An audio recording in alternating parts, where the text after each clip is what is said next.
মালয়েশিয়ায় অবৈধ বাংলাদেশিদের বিরুদ্ধে কঠিন অ্যাকশন শুরু হয়েছে।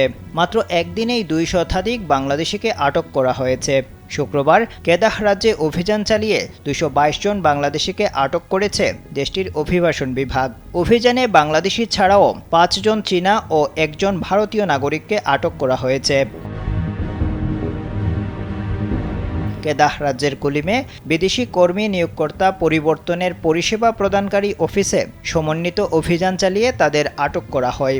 আটকের বিষয়টি নিশ্চিত করেছেন Kedah immigration director Ridzwan Mohammad Jain.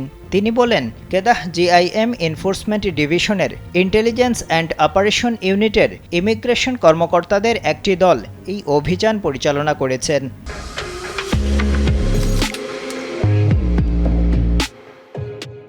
এ সময় ২২৮ জন বিদেশি নাগরিককে আটক করা হয়েছে, যাদের মধ্যে বাংলাদেশি ২২২ জন।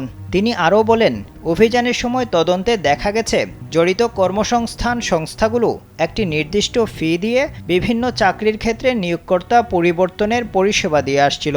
এজেন্সিটি সব সেক্টরে কর্মীদের নিয়োগের ক্ষেত্রে প্রচারের জন্য সামাজিক যোগাযোগ মাধ্যম ব্যবহার করে আসছিল। আটকদের ডকুমেন্টেশন প্রক্রিয়া এবং পরবর্তী সময়ে পদক্ষেপের জন্য আলুর সেতার ইমিগ্রেশন অফিসে নিয়ে যাওয়া হয়েছে। মালয়েশিয়ায় অবস্থানরত প্রবাসীদের আরও সতর্ক হওয়ার আহ্বান জানিয়ে কেদাহ ইমিগ্রেশন ডিরেক্টর বলেন, কোনো কর্মসংস্থান সংস্থা বেছে নেওয়ার ক্ষেত্রে সতর্কতা অবলম্বন করতে হবে।